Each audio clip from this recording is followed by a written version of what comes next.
Hello friends, this is SP Singh and welcome to Smarter Everyday. प्यारे दोस्तों, बात करेंगे बीएड सेकंड सेमेस्टर, जिसमें जो आप सभी का कंपलसरी पेपर है शिक्षा के तकनीकी प्रीपेज पेपर 3 है आपका। और आज की इस क्लास में हम इस सब्जेक्ट का ये जो क्वेश्चन बैंक है इजी नोट्स, इस पूरे क्वेश्चन बैंक को कवर करने वाले हैं। इससे पहले जो आपका एग्ज़ाम टाइम का गोल्ड सीरीज क्वेश्चन बैंक आता है वो हमने फुल कंप्लीट करा दिया है उसको, यानी कि हम लोगों ने पढ़ लिया है पूरा। और आज हम लोग इस क्वेश्चन बैंक को रिवाइज करेंगे, ठीक है। तो अगर आप क्लास में लास्ट तक बने रहते हैं डेफिनेटली बहुत कुछ सीखने वाले हैं एंड पेपर आपको ऑलमोस्ट पूरा यहीं से मिल जाएगा। आइए शुरू करते हैं। पहला क्वेश्चन कहता है, ज्ञान के व्यवहार में विनियोग की प्रक्रिया ही शैक्षिक तकनीकी है, ऐसा EM बूटर कहते हैं। शैक्षिक तकनीकी से क्या तात्पर्य है? शिक्षा का प्रयोग प्रौद्योगिकी के क्षेत्र में करना, शैक्षिक प्रक्रिया में वैज्ञानिक साधनों का प्रयोग करना, शिक्षा का कार्य विज्ञान व तर्क को कसौटी पर कसना, ये सभी शैक्षिक तकनीकी के अर्थ को इंडिकेट करते हैं, ठीक है। क्वेश्चन नंबर 3 कहता है, तकनीकी विज्ञान का कला में प्रयोग है, ऐसा ऑफिस कहते हैं। शिक्षण प्रौद्योगिकी का प्रयोग सर्वप्रथम कब और किस विश्वविद्यालय में हुआ था? शिक्षण प्रौद्योगिकी का प्रयोग सर्वप्रथम आपका ओहियो विश्वविद्यालय में सन 1926 में हुआ था। शैक्षिक तकनीक के कार्य क्या हैं? शैक्षिक तकनीक के कार्य है पाठ्यवस्तु को व्यवस्थित करना, विद्यार्थियों की उपलब्धियों का मूल्यांकन करना, सुधार करने के लिए पुनर्बलन देना, ये सभी शैक्षिक तकनीकी के कार्य हैं। इसलिए option number D is the right one over here. Bharat में शिक्षा प्रौद्योगिकी विभाग किसके द्वारा खोला गया? तो ये आपका राष्ट्रीय शिक्षा अनुसंधान एवं प्रशिक्षण परिषद द्वारा भारत में शिक्षा प्रौद्योगिकी विभाग खोला गया था। भारत में किस दशक के माध्यम से शिक्षा के क्षेत्र में विशेष रूप से प्रयत्न किए गए हैं? तो वह 1970 के दशक में। Central institute of education technology की स्थापना वर्ष 1972-73 में हुई थी। शैक्षिक प्रौद्योगिकी को विद्वानों ने 4 भागों में विभाजित किया है। कितने भागों में? 4 भागों में। शिक्षा तकनीकी केंद्र सेंटर फॉर एजुकेशनल टेक्नोलॉजी निम्नलिखित में से किसके अंतर्गत काम करता है? ये आपका NCERT के अंतर्गत काम करता है। शैक्षिक तकनीकी शब्द का प्रयोग करता किसे माना जाता है? ब्राइमर को। शैक्षिक तकनीकी शब्द का प्रथम प्रयोगकर्ता कौन है? प्रथम प्रयोगकर्ता जो है वह ब्राइमर को माना जाता है। शैक्षिक तकनीक को 3 रूपों में किसने विभाजित किया है? लुम्सडेन ने। शैक्षिक तकनीक को 3 रूपों में विभाजित करने वाले आपके लुम्सडेन हैं। अधिगम के मनोविज्ञान का व्यवहारिक शैक्षिक समस्याओं पर गहन प्रयोग ही शैक्षिक तकनीकी है, ऐसा डेसिको कहते हैं। शिक्षण तकनीक के उद्देश्य क्या है? प्रयोग के पश्चात मूल्यांकन करना, ज्ञान का संचय प्रसार और विकास करना, शिक्षण अधिगम की संपूर्ण प्रक्रिया में सुधार लाना, ये सभी शिक्षण तकनीकी के उद्देश्य हैं। शैक्षिक तकनीकी द्वितीय का दूसरा नाम क्या है? कोमल उपागम। शैक्षिक तकनीकी द्वितीय का दूसरा नाम क्या है? कोमल उपागम। जीवन में ज्ञान के व्यवस्थित प्रयोग करने की विधि को तकनीकी कहते हैं। क्या कहते हैं? तकनीकी कहते हैं। किसका कथन है? तकनीकी वैज्ञानिक सिद्धांतों का प्रयोगात्मक लक्ष्यों में प्रयोग है, ऐसा ब्लूमर जैकोटा का स्टेटमेंट है। किसका कथन है? तकनीकी विज्ञान में कला का प्रयोग है, ऐसा ऑफिस कहते हैं। शैक्षिक तकनीकी शब्द का सर्वप्रथम प्रयोग ब्रायन मोर ने किया था। एंड शैक्षिक तकनीकी का शिक्षण मशीन के रूप में सर्वप्रथम प्रयोग जो है वो सिडनी एल प्रेसी ने किया था। ओके, आगे बढ़ते हैं। क्वेश्चन नंबर 21 कहता है, भारत में अनुक्रमित अधिगम केंद्र की स्थापना कब और कहाँ हुई? ये आपकी 1966 में इलाहाबाद में हुई थी। मानव सीखने की परिस्थितियों में वैज्ञानिक ज्ञान की प्रक्रिया का प्रयोग शैक्षिक तकनीकी है, ऐसा रॉबर्ट ए कॉक्स कहते हैं। कौन कहते हैं? Robert A COX.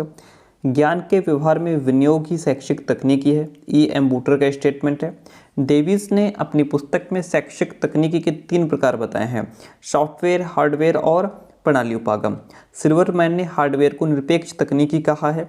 शिक्षण तकनीकी में शामिल होते हैं आपकी पाठ्यवस्तु, शिक्षण तकनीकी जो होती है उसमें आपकी पाठ्यवस्तु और संप्रेषण दोनों ही आता है, इसलिए ऑप्शन नंबर C यहाँ पे आपका राइट हो जाएगा। क्वेश्चन नंबर 27, सिल्वरमैन ने सॉफ्टवेयर को क्या कहा है? सिल्वरमैन ने सॉफ्टवेयर को प्रक्रिया तकनीकी नाम दिया है। डेविस के अनुसार शिक्षण तकनीकी की विषय वस्तु में शामिल है, तो इसमें आपका नियोजन, व्यवस्था, अग्रसरण, निप्रसरण, ये सभी चीज़ें इसमें इंक्लूड हैं, शामिल हैं, इसलिए option D is the right one. अनुदेशन तकनीक का अर्थ है सूचना को प्रभावशाली बनाना। अनुदेशन तकनीक में ज्ञानात्मक विकास होता है। व्यवहार तकनीकी जो है वह स्किनर के क्रिया प्रसूत सिद्धांत पर आधारित है। व्यवहार तकनीकी स्किनर के क्रिया प्रसूत सिद्धांत पर आधारित है। अनुदेशन प्रारूप में शामिल हैं तो अनुदेशन प्रारूप में संप्रेषण नियंत्रण, प्रणाली उपागम, प्रशिक्षण मनोविज्ञान, ये सभी चीज़ें शामिल हैं। प्रशिक्षण मनोविज्ञान के समर्थक ग्लेसर और गैने हैं। संप्रेषण प्रारूप के जन्मदाता स्मिथ एंड स्मिथ हैं। कैनेथ तथा अन्य लिन का संबंध प्रणाली विश्लेषण से है। शैक्षिक तकनीकी के क्षेत्र को अदा यानी कि इनपुट, प्रक्रिया, प्रोसेस, प्रदा, आउटपुट में किसने बांटा है? तो ऐसा वॉक्सी समामोटा ने बांटा है। किसने बांटा है? वॉक्सी समामोटा ने बांटा है। शैक्षिक तकनीकी के कितने आयाम बताए गए हैं? 3 आयाम बताए गए हैं। अभिक्रमित अनुदेशन विधि के प्रवर्तक आपके डेविड आसू बेल हैं। प्रणाली उपागम शैक्षिक तकनीकी का उपागम है, ये अधुनातन उपागम है या यूं कहें कि आधुनिक उपागम है। शैक्षिक तकनीकी का शिक्षण प्रक्रिया पर प्रभाव 4 रूपों में दिखाई पड़ता है। शैक्षिक तकनीकी का शिक्षण प्रक्रिया पर जो प्रभाव है वह 4 रूपों में दिखाई पड़ता है। शैक्षिक तकनीकी व्यावहारिक शिक्षण की समस्याओं में अधिगम मनोविज्ञान के विस्तृत अनुप्रयोग का एक रूप है। यह परिभाषा डिस्को की है। किसकी परिभाषा है? यह डिस्को की परिभाषा है। तकनीकी किसी कार्य को करने का यंत्र है जो अपने संकीर्ण रूप में हार्डवेयर या मशीन है तथा अपने व्यापक रूप में सिद्धांत अथवा ज्ञान है। यह कथन एरिक्सन का है। इसके अनुसार कुछ उद्देश्यों की प्राप्ति के लिए वैज्ञानिक ढंग से संगठित पद्धति को तकनीक कहते हैं, ऐसा डॉक्टर दास का स्टेटमेंट है। सिडनी प्रेसी ने सर्वप्रथम शिक्षण मशीन का शिक्षण के क्षेत्र में प्रयोग कहाँ किया था? ओहियो विश्वविद्यालय में किया था। जेके गालब्रेथ ने किसी भी तकनीकी के किन 2 प्रमुख तत्वों को बताया है? तो वो तत्व आपके वैज्ञानिक ज्ञान का व्यवहारिक कार्यों में क्रमबद्ध प्रयोग है, व्यवहारिक क्रियाओं को खंड उपखंड में विभक्त करना, ये 2 प्रमुख तत्व बताए गए हैं जेके गालब्रेथ के अनुसार। क्वेश्चन नंबर 46 इज शैक्षिक तकनीकी की प्रकृति किन रूपों में परिलक्षित होती है? तो वह आपकी कला एवं विज्ञान दोनों ही रूपों में दिखाई देती है। शैक्षिक तकनीकी की प्रकृति के फलस्वरूप शिक्षा के क्षेत्र में किन नूतन शाखाओं का जन्म हुआ? तो इसमें अनुदेशन तकनीकी तथा व्यवहारात्मक तकनीकी जो शाखाएं हैं उनका जन्म हुआ। पाठ्यक्रम तकनीकी, अधिगम तकनीकी का विकास हुआ। नवाचार तकनीकी और प्रणाली उपागम तकनीकी का विकास हुआ। इसलिए option number D is the right one. Lumsden ने शैक्षिक तकनीकों को किन रूपों में वर्गीकृत किया है? तो लुम्सडेन ने शैक्षिक तकनीकी प्रथम या कठोर उपागम, शैक्षिक तकनीकी द्वितीय या कोमल उपागम, शैक्षिक तकनीकी तृतीय या प्रणाली उपागम का नाम दिया है। ठीक है, option D is the right one over here. जो नोट्स हमने आप तक पहुंचाए हैं देखिए उसमें भी इसमें देखिए साफ साफ लिखा हुआ है लुम्सडेन द्वारा शैक्षिक तकनीकी के 3 प्रमुख प्रकार बताए गए हैं, है ना, जिसमें आपका कठोर शिल्प उपागम, हार्डवेयर अप्रोच, कोमल शिल्प उपागम, सॉफ्टवेयर अप्रोच, प्रणाली उपागम, सिस्टम अप्रोच बताया गया है। और शैक्षिक तकनीक के तीनों प्रकार परस्पर एक दूसरे से संबंधित हैं। कठोर शिल्प उपागम को शैक्षिक तकनीकी प्रथम कहते हैं, कोमल शिल्प उपागम को शैक्षिक तकनीकी द्वितीय नाम दिया गया है, प्रणाली उपागम को शैक्षिक तकनीकी तृतीय की संज्ञा दी जाती है। ठीक है, तो इस तरीके से ये इंपॉर्टेंट पॉइंट्स हैं एंड ये जो कंटेंट होता है वो आप सभी को पता है कि जो पेड स्टूडेंट्स होते हैं उन्हीं को फॉरवर्ड किया जाता है। अगर आप भी इंटरेस्टेड हैं तो आप ले सकते हैं। ओके, चलिए फिर आगे बढ़ते हैं नेक्स्ट पॉइंट की तरफ। क्वेश्चन नंबर 49, किस प्रविधि को अनुदेशन तकनीकी या व्यवहारिक तकनीकी भी कहते हैं? तो कोमल उपागम को जो है अनुदेशन तकनीकी या व्यवहारिक तकनीकी भी कहा जाता है। शैक्षिक तकनीकी का कोमल उपागम इस मान्यता पर आधारित है कि अधिगम का मनोविज्ञान अनुभव के परिणामस्वरूप व्यवहार के हर प्रकार के स्थायी परिवर्तन को अंतर्निहित करता है। यह कथन ए मेल्टन का है। किसने कोमल उपागम के संबंध में कहा कि शैक्षिक तकनीकी का मुख्य संबंध अभिक्रमित अधिगम के आधुनिक सिद्धांतों से रहा है। इनमें कार्य विश्लेषण, लेखन, उद्देश्यों का संक्षिप्तीकरण, वांछित अधिगम कौशलों का चुनाव, पुनर्बलन का मूल्यांकन निहित होता है, ऐसा डेविस कहते हैं। शैक्षिक तकनीकी द्वितीय अथवा कोमल उपागम को किन वर्गों में विभक्त किया जा सकता है? तो इसमें आपका शैक्षिक तकनीकी, अभिक्रमित अनुदेशन, व्यवहारिक तकनीकी, हम इसको जो है इन 3 वर्गों में विभाजित कर सकते हैं। शिक्षण तकनीकी प्रविधि के प्रतिपादक में आपके हर्बर्ट, हंट, डेविस, ब्रूनर ये सभी शामिल हैं। अभिक्रमित अनुदेशन प्रविधि के प्रतिपादक में आपका आशुबेल, ग्लेसर और स्किनर शामिल हैं। व्यवहारिक तकनीकी प्रविधि के प्रतिपादक आपके फ्रेंडर्स और एमिडसन दोनों ही हैं। नेक्स्ट क्वेश्चन इज शैक्षिक तकनीकी तृतीय अथवा प्रणाली उपागम का जन्म एक नवीन प्रबंध तकनीकी मैनेजमेंट टेक्नोलॉजी के रूप में हुआ, जो कि द्वितीय विश्व युद्ध के उपरांत हुआ। शिक्षण, अनुदेशन तथा व्यवहार के आधार पर विद्वानों ने शैक्षिक तकनीकी की कितनी शाखाएं बताई हैं? 3 शाखाएं बताई हैं। शैक्षिक तकनीकी तथा उसके शिल्पियों ने हमें अनेक त्रुटियों से बचाया है और मनुष्य की क्रियाओं को स्पष्ट किया है। साथ ही व्यक्तिगत एवं समूहों के मध्य एक दूसरे के भावों को समझने के योग्य बताया है। यह कथन गॉरिसन का है। किसका स्टेटमेंट है? यह गॉरिसन का स्टेटमेंट है। नेक्स्ट चैप्टर इज सिल्वरमैन ने किस सन में कठोर सामग्री तकनीक को सापेक्षिक तकनीकी नाम दिया? 1968 में। कठोर सामग्री के स्रोत क्या हैं? मनोविज्ञान, गणित, भौतिक विज्ञान, ये सभी कठोर सामग्री के स्रोत हैं। कोमल शिल्प उपागम, कोमल शिल्प तकनीकी को सृजनात्मक तकनीकी नाम देने वाले सिल्वरमैन हैं। शिक्षा में प्रणाली उपागम का उपयोग क्या है? प्रभावी योजना बनाने के लिए, उत्तम नियंत्रण तथा समन्वय के लिए, गुणवत्ता पर नियंत्रण के लिए। ये शिक्षा में प्रणाली उपागम के सभी उपयोग हैं। ऑप्शन डी आपका यहाँ भी राइट हो जाएगा। कठोर शिल्प तकनीकी की विशेषताएं क्या हैं? देखिए, दृश्य श्रव्य सामग्री का प्रयोग करना, बोध क्षमता को बढ़ाना, सामाजिकता, विश्व बंधुत्व और सहयोग की भावना का जागृत होना, ये कठोर शिल्प तकनीक की विशेषताएं हैं। श्रव्य कठोर सामग्री क्या है? देखिए, रेडियो, टेलीफोन, प्रशिक्षण मशीन, ये सभी क्या हैं? श्रव्य कठोर सामग्रियां हैं। इनके माध्यम से हम सुन सकते हैं। दृश्य कठोर सामग्री में आपका मानचित्र, ग्लोब, शैक्षिक खेल उपकरण, ये सभी आपके दृश्य कठोर सामग्री में आते हैं। श्रव्य दृश्य में आपकी वो चीज़ें आती हैं जिनमें हम देख भी सकते हैं, सुन भी सकते हैं। इंटरनेट है, फैक्स मशीन, वीडियो कॉन्फ्रेंसिंग, तो उपरोक्त सभी आपका हो जाएगा, है ना। शैक्षिक तकनीकी तृतीय जो है उसमें आपका वह प्रणाली उपागम है। क्या है? शैक्षिक तकनीकी तृतीय आपकी प्रणाली उपागम के नाम से जानी जाती है। शैक्षिक तकनीकी के मृदु उपागम के जनक लुम्सडेन थे। कंप्यूटर शैक्षिक तकनीकी प्रथम के अंतर्गत आता है। शैक्षिक तकनीकी प्रथम जो है वह हार्डवेयर है।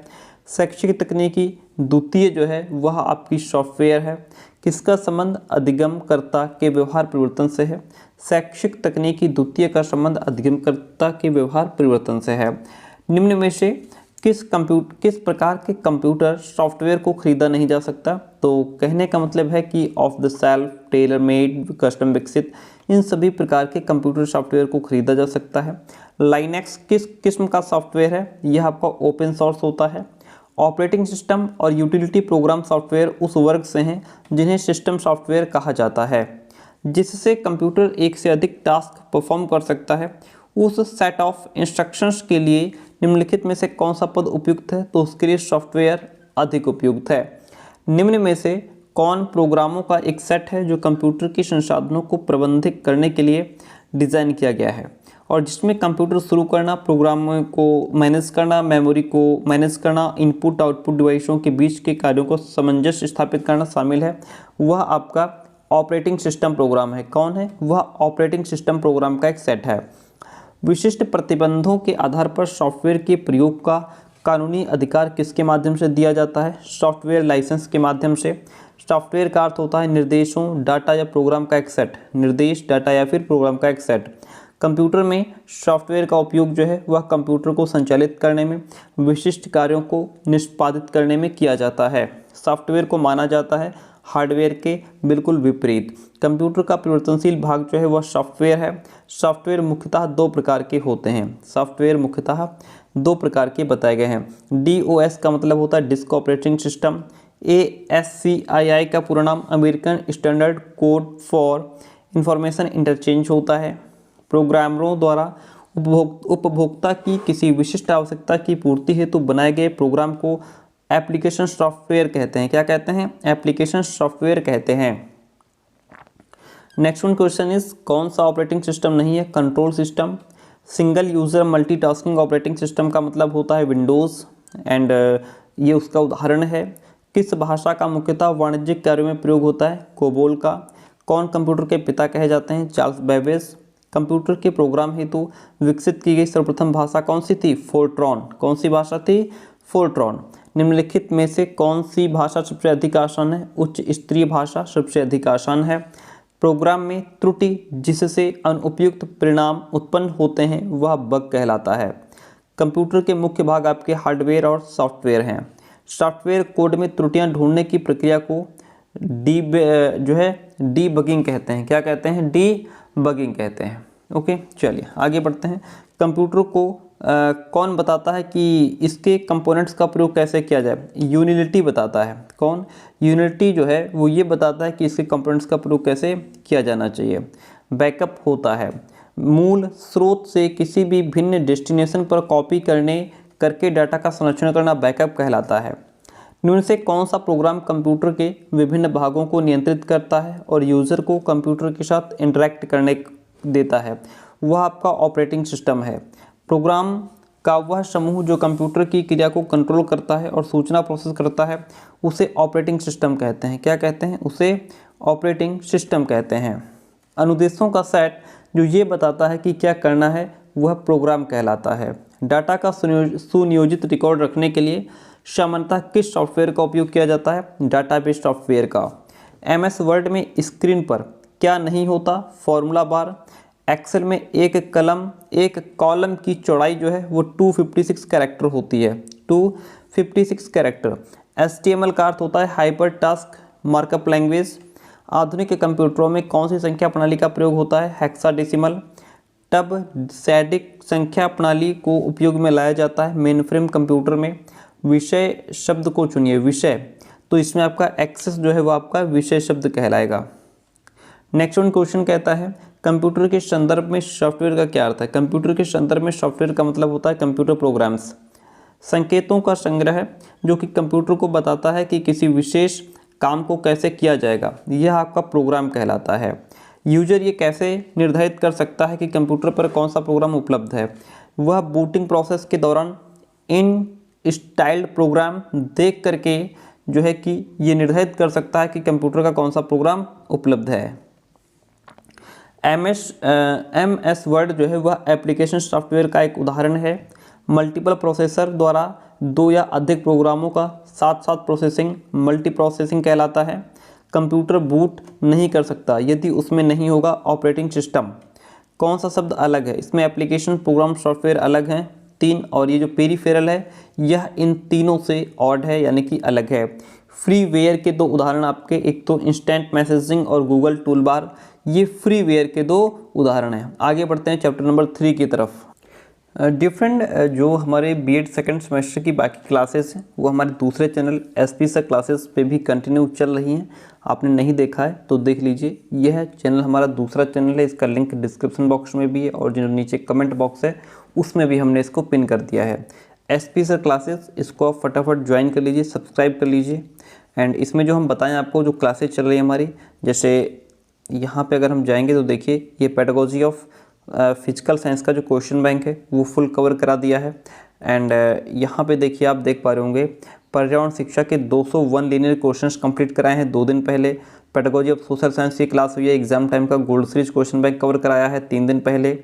एंड बाकी पेडागोजी ऑफ फिजिकल साइंस है, इसके सुपर 100 MCQs हमने कराए हैं 5 दिन पहले। और पेडागोजी ऑफ बायोलॉजिकल साइंस है जिसको कवर कराया है, सोशल साइंस को कवर कराया है।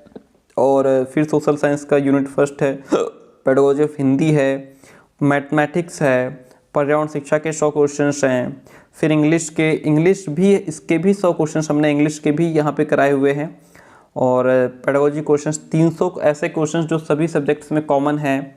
सोशल साइंस, तो ये सभी क्लासेस हमारी यहाँ कंटिन्यू चल रही हैं। अगर आपने अभी तक इस चैनल को सब्सक्राइब नहीं किया तो कर लीजिए, ठीक है। क्वेश्चन में फर्स्ट कहता है चैप्टर नंबर 3 में अनुदेशात्मक तकनीकी में कंप्यूटर का प्रयोग जो है वह व्यक्तिगत होता है। शैक्षिक तकनीक के प्रमुख क्षेत्र में व्यवहारिक तकनीकी, अनुदेशन तकनीकी, शिक्षण तकनीकी, तीनों ही हमारा शैक्षिक तकनीकी प्रमुख के क्षेत्र में आते हैं। इसलिए option D is the right one.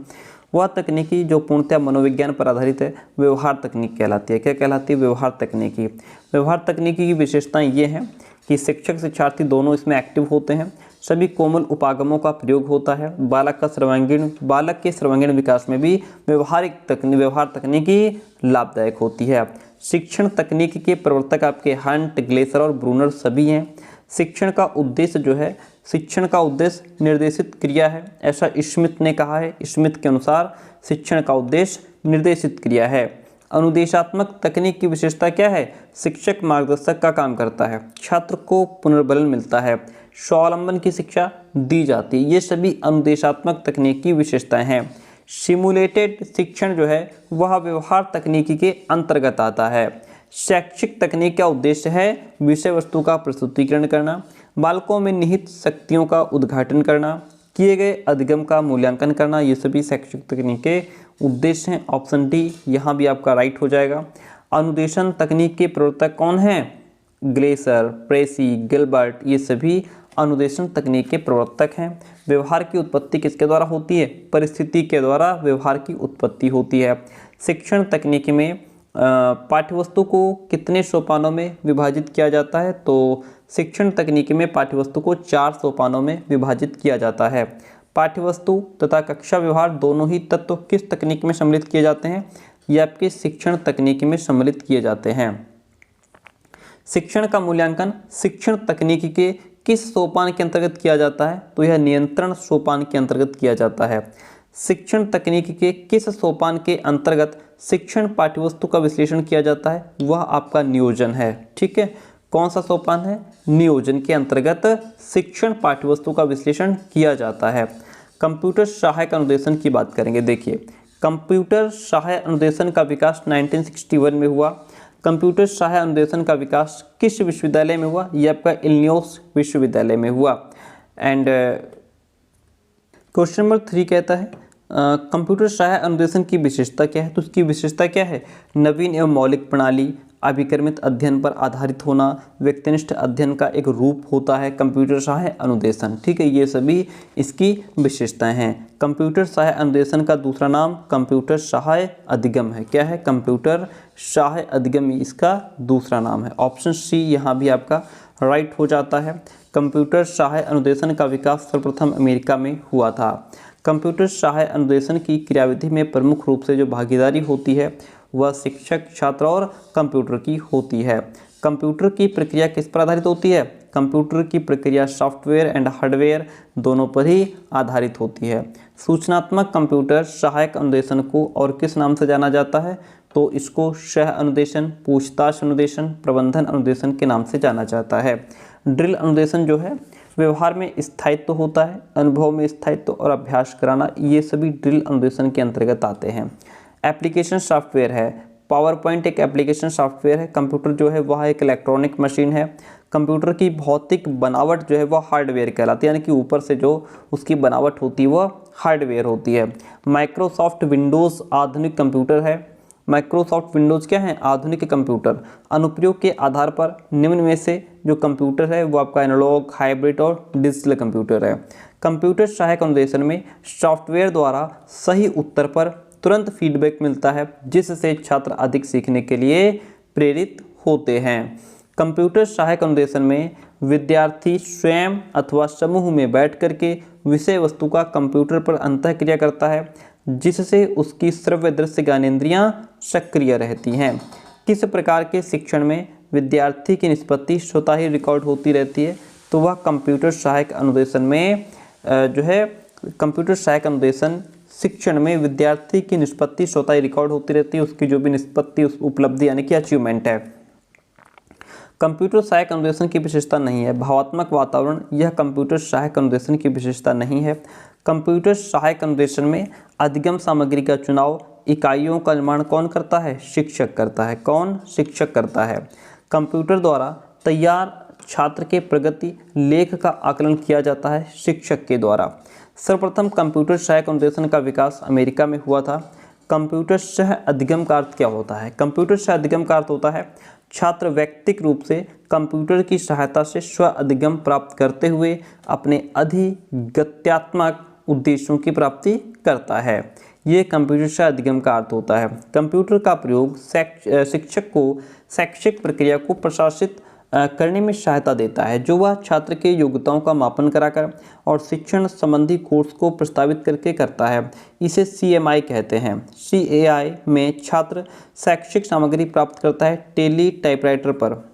प्रयोग किए गए निर्देश पर आधारित CAI यानी कि कंप्यूटर असिस्टेड इंस्ट्रक्शन जो तकनीकी है वह फ्रेम आधारित CAI है।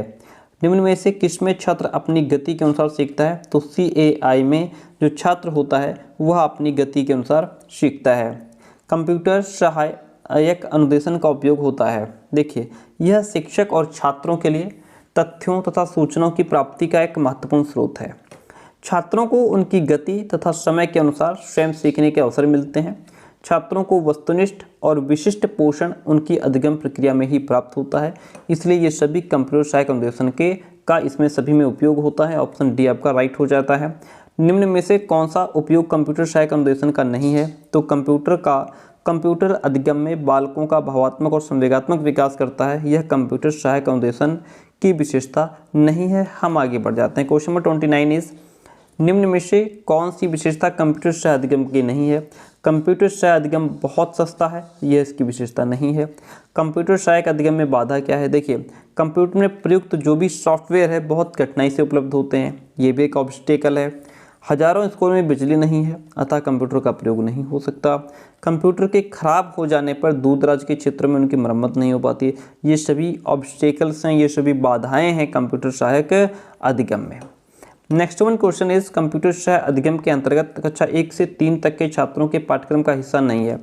वीडियो कॉन्फ्रेंसिंग और ISDN का परिचय जो है पाठ्यक्रम का हिस्सा नहीं है। कंप्यूटर सहायक अधिगम के तहत कंप्यूटर वायरस एक्सेस प्रोग्रामिंग और मल्टीमीडिया एप्लीकेशन की जानकारी किस स्तर के छात्रों के लिए उपयुक्त होती है? तो यह कक्षा 9-10 के छात्रों के लिए उपयोगी होती है। परिभाषा है कि भाषा प्रयोगशाला भाषा शिक्षण का केंद्र है जिसमें छात्रों को सुनने, बोलने, पढ़ने, लिखने आदि के लिए नियंत्रित वातावरण प्रदान किया जाता है, ऐसा रॉबर्ट लेडो कहते हैं।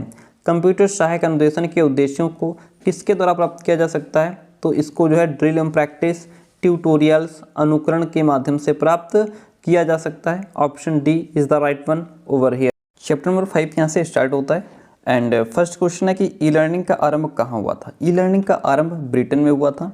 ई सामग्री का उपयोग छात्रों द्वारा किस स्तर पर किया जा सकता है? तो इसको जो है बड़े स्तर पर किया जा सकता है। वेबिनार, ये ऑप्शन गलत है। वेबिनार जो है वो एक कॉन्फ्रेंसिंग है। वेबिनार एक कॉन्फ्रेंसिंग है जिसके माध्यम से इंटरनेट के माध्यम से जो है कि जो ऑनलाइन मीटिंग की जाती है वीडियो के माध्यम से, है ना, वो होता है वेबिनार। कह सकते हैं कि जो सेमिनार होता है वो ऑफलाइन होता है, वेबिनार ऑनलाइन होता है कि हम कहीं बैठे हैं, आप कहीं बैठे हैं, ऑनलाइन मीटिंग चल रही है, वो हमारा कॉन्फ्रेंसिंग होता है, वो हमारा वेबिनार होता है, वर्कशॉप नहीं है। ऑप्शन इसमें गलत दिया हुआ है। आभासी कक्ष जो है वह एक ऑनलाइन पोर्टल है।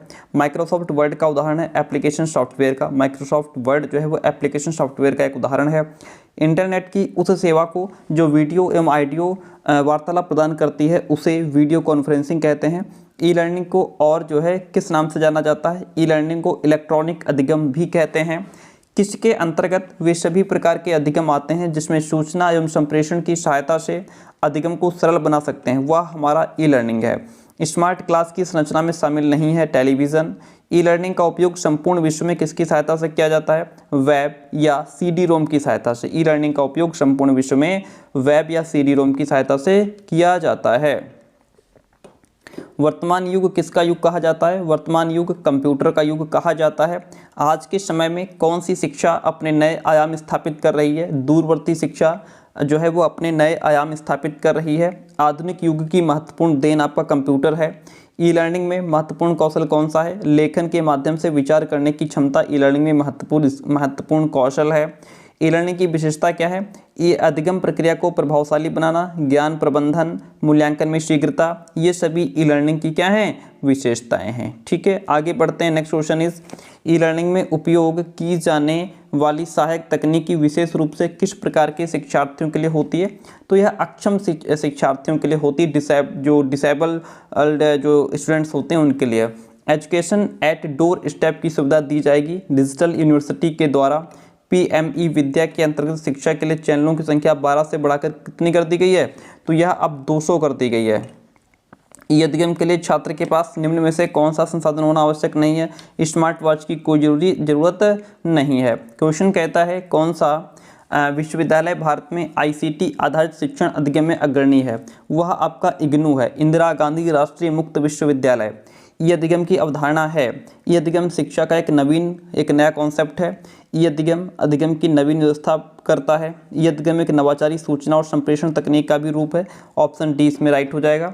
ई अधिगम का अर्थ क्या है? ई अधिगम इलेक्ट्रॉनिक लर्निंग का अर्थ ई लर्निंग का अर्थ क्या है? Electronic learning. इलेक्ट्रॉनिक डिवाइस, उपकरण और डिजिटल मीडिया के माध्यम से शिक्षा प्राप्त करना ई अधिगम कहलाता है। इसलिए ऑप्शन नंबर इसमें ए और बी दोनों ही आपके राइट हो जाएंगे। निम्नलिखित में से ई अधिगम के रूप हैं, देखिए वेब आधारित लर्निंग, कंप्यूटर आधारित लर्निंग, आभासी कक्षा और वेबिनार, ये सभी ई अधिगम के ही रूप हैं। जब अनुदेशन का संचार आंशिक या पूर्ण रूप से विद्युत यंत्रों की सहायता से तथा वेबसाइट व इंटरनेट अथवा बहुमाध्यमों CD-ROM DVD से किया जाता है तब उसे ई अधिगम कहते हैं। यह परिभाषा ब्रांडोल हॉल की है। ई अधिगम एक प्रभावशाली शिक्षण अधिगम प्रक्रिया है जिसकी रचना डिजिटल शिक्षण सामग्री, स्थानीय समुदाय, ट्यूटर तथा वैश्विक समुदाय की सहायता व संपर्क द्वारा संयुक्त रूप से होती है। यह परिभाषा केनेट की है। किसकी है? केनेट की है। ई अधिगम से तात्पर्य इंटरनेट तकनीकियों के ऐसे उपयोग से हैं जिनसे विविध प्रकार के ऐसे रास्ते खुले जिनके द्वारा ज्ञान और कार्यक्षमता में वृद्धि की जा सके। यह विचार रोजनबर्ग का है। ई अधिगम द्वारा अभिसूचना संप्रेषण की सहायता से शिक्षा तथा प्रशिक्षण दिया जाता है। प्रशिक्षण की क्रियाएं, छात्र के अधिगम एवं प्रशिक्षण प्रक्रियाओं का उल्लेख नहीं किया जाता। छात्र की आवश्यकताओं के अनुरूप ज्ञान तथा कौशल उत्तम ढंग से प्रदान किया जाता है। यह कथन टॉम केल तथा सिस्को का है।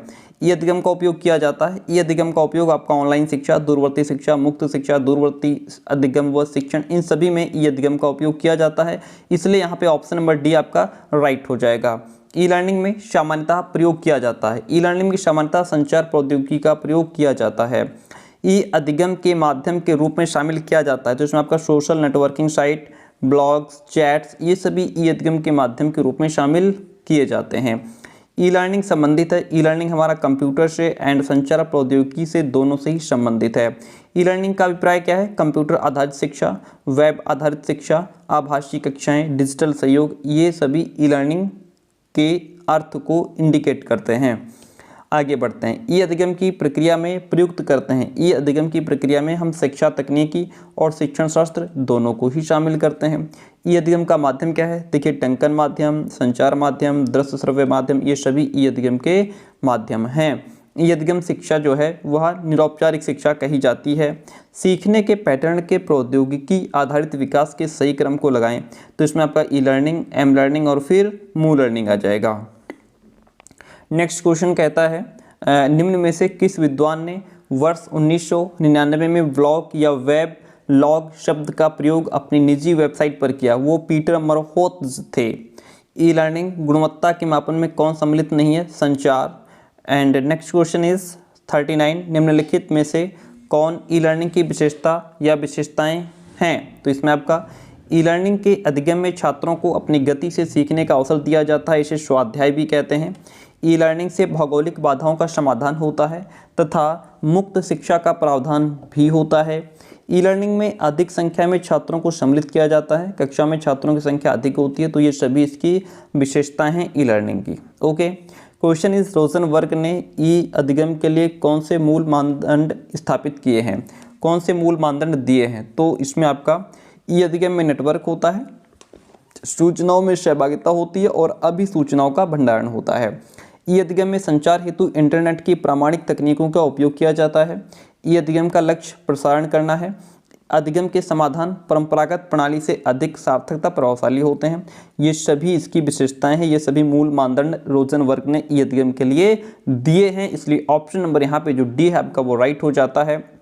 ई अधिगम में सम्मिलित कुछ अन्य शब्द अधिगम से संबंधित हैं जो जैसे ऑनलाइन शिक्षा, ऑनलाइन अधिगम, तकनीकी आधारित प्रशिक्षण, वेब आधारित प्रशिक्षण, कंप्यूटर आधारित प्रशिक्षण, दूरवर्ती शिक्षा तथा दूरवर्ती अधिगम, ये सभी क्या हैं? ये अधिगम में सम्मिलित कुछ अन्य शब्द हैं जो अधिगम से संबंधित हैं। ऑप्शन डी आपका राइट हो जाता है। निम्नलिखित में से ई अधिगम के क्षेत्र में शामिल है तो इसमें ई कॉमर्स, ईमेल, ई बैंकिंग, ई बुकिंग, ये सभी ई अधिगम के क्षेत्र में शामिल हैं। Option D the right one. E learning का क्षेत्र क्या है? ई लर्निंग का क्षेत्र व्यापक होता है। ई लर्निंग लचीला है, इसका अर्थ क्या है? ई लर्निंग क्या है? ई लर्निंग लचीला है, इसका अर्थ है सीखना कभी भी और कहीं भी हो सकता है जब तक आवश्यक उपकरण सुलभ हों। ऑनलाइन लर्निंग का दूसरा नाम ई लर्निंग है। ई लर्निंग में आपका जो है कंप्यूटर आधारित निर्देश, इंटरनेट आधारित प्रशिक्षण, कंप्यूटर आधारित मूल्यांकन, ये सभी ई लर्निंग में उपरोक्त ये सभी ई लर्निंग में शामिल हैं।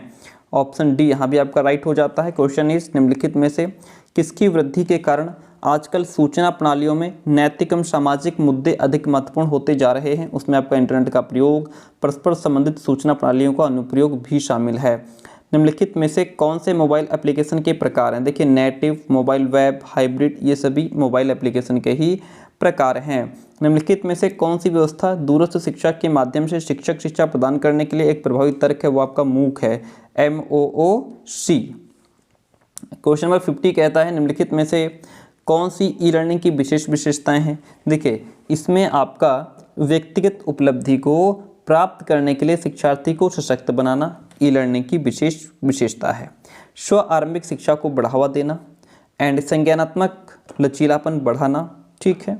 ज्ञान संग्रह के कई चैनल उपलब्ध कराना, अनुभव आधारित शिक्षा का पोषण और नियमित रूप से सारांश बताने के लिए उच्च डिग्री की विस्तृत सूचना के साथ शिक्षकों को सहायता करना। इसमें जो ऑप्शन आपका रहेगा वह फर्स्ट, सेकेंड एंड फोर्थ और सिक्स जो है वो राइट है।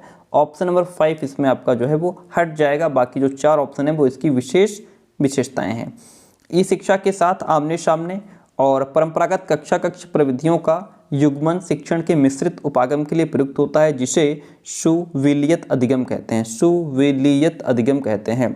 WBL का पूरा रूप जो है वो आपका वेब बेस्ड लर्निंग है। निम्नलिखित में से कौन ICT एकीकृत रणनीति को दर्शाता है?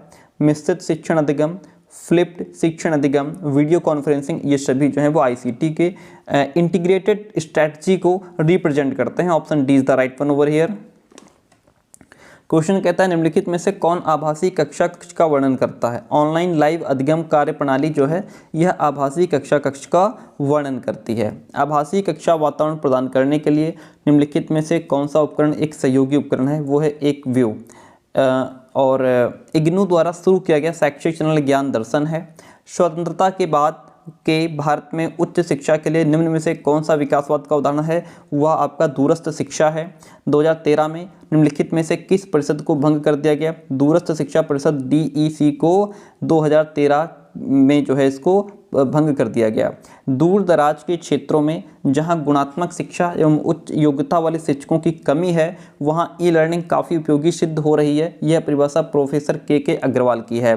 कौन सा ई लर्निंग का प्रारूप नहीं है? अपूर्ण ई लर्निंग जो है ये ई लर्निंग का फॉर्मेट नहीं है। किस संप्रेषण शैली में शिक्षक एवं विद्यार्थी दोनों ही एक निश्चित समय विशेष में इंटरनेट पर ऑनलाइन चैटिंग या ऑडियो वीडियो कॉन्फ्रेंसिंग के लिए उपस्थित होते हैं? वह सिंक्रोनस संप्रेषण शैली कही जाती है। कौन सी शैली?